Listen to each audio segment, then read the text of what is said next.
So there are 3 times that I've had imposter syndrome that have been quite debilitating, and I'm gonna take you through a little bit of a rundown of those experiences.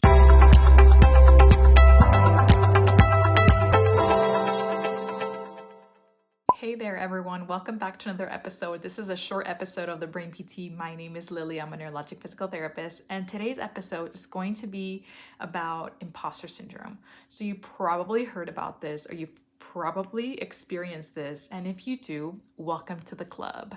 So, imposter syndrome is that feeling of that you're not good enough, or smart enough, or that you don't deserve your accomplishments. That feeling that you are fearful that others might discover that you are a fraud and that you are not who you claim to be. Have you experienced this? Because I have many times. So this is a feeling that it doesn't go away, but you just learn how to manage the creepiness, or what they call the imposter festivals, that they just don't want to go away. But throughout my professional life, and of course student life, and before, I used to experience, and I currently experience, imposter syndrome quite often. It's just how you deal with it that really matters. So imposter syndrome, the first thing that you should know is that it is usually a lie. It is not true. A belief, it's a choice. And guess what? You always have the choice to believe what you want to believe. So there are 3 times that I've had imposter syndrome that have been quite debilitating, and I'm gonna take you through a little bit of a rundown of those experiences. The first experience of imposter syndrome that was really debilitating, and these are not the only ones, these are just the 3 most debilitating in my life. One was when I was a resident. When I started the residency, we went to this on-site, what's called Neuro Consortium, and residents from around the country would travel to LA, and we would have a weekend full of neuro.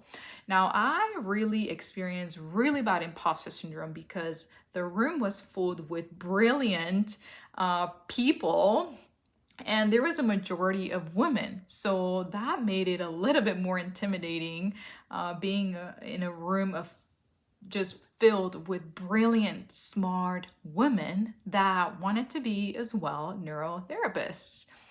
So that was the first time that I really thought that I did not belong there, that maybe it was a mistake to accept me as a resident, and that I just didn't deserve to be there, that I was so afraid that they were going to discover that I am not even smart. So I was just very discouraged through that first on-site. The second time that I had imposter syndrome was during residency in California after a normal day of work. And this was, I believed that I did not deserve to be a resident because I was a Spanish speaker, and that explaining things to my patients or talking to my patients was just not as easy as someone who speaks only English. So I really had a crisis driving down back home because I just did not think I deserved to be a resident, and that they made a huge mistake in accepting me as a resident because I was Spanish speaker. So those were, really rough. The third one was actually pretty recently, when I perform an evaluation at home for someone with a neurodegenerative condition. It was my first time going to someone's home and doing a neuro exam, a neuro evaluation. And since it was the first time, I felt kind of strange, right? So the whole experience made me feel like I did not do a good job, and that I am not who I claim to be, that I am not a good therapist, that I did a terrible job, etc., etc. So, it kind of consumed me. So those were my 3 most debilitating experiences. I've had many, many, many, many other experiences with imposter syndrome, but I've learned through the years on how to snap out of that. And I'm here to share some things that have helped me with imposter syndrome. So the first one is just something that I would like to share. And these are not my own words, but these are some things that I read and I listened to recently. So someone has a problem or a desire that you have the solution for. So in this case, if you're dealing with imposter syndrome as a therapist or, as a student, etc., just think about your future clients. Someone out there has a problem that you have the solution for. You owe it to them to believe in yourself. Why? Because when you hold back because you think you're not good enough, or you're not smart enough, or you're not talented enough, you're not skilled enough, you're not a good therapist, guess what? You are stealing from those, and yes, I said stealing. You're stealing from those that need you the most. So there is only one you in this world. There's never going to be another you.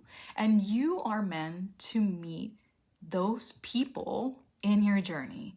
And remember that imposter is a lie. And beliefs are a choice. And you have the choice to believe what you want to believe in. The fear that you're not good enough, guess what? It never goes away. Welcome to the club. The other perspective is we are never going to get to where we want to be, because when we get there, we're always wanting more. So I challenge you to look behind and see how far you've come, and that will help with your imposter syndrome.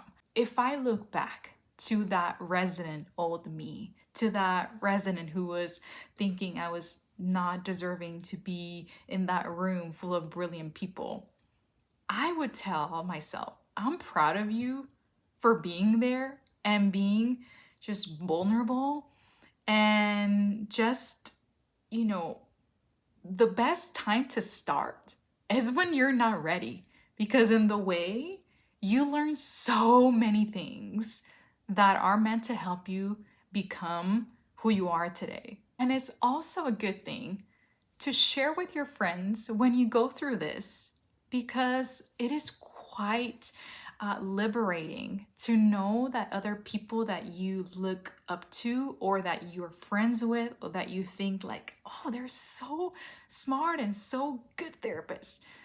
Knowing that they go through this helps you feel more like safe, and it just feels good to relate to other people's experiences. And if you're afraid that other people might have certain opinions, like I'm scared that they're gonna think that I am not blah, blah, blah, let those people have their own opinions. Let those people form their own opinions, because that is not you. And this is a reminder that you are good enough and you are worthy of your accomplishments and everything good that happens to you. You are so worth it. And when it comes and screams in your ear, I challenge you to be even louder and reflect on those things that you've done already, how far you've come, and I promise you it can help.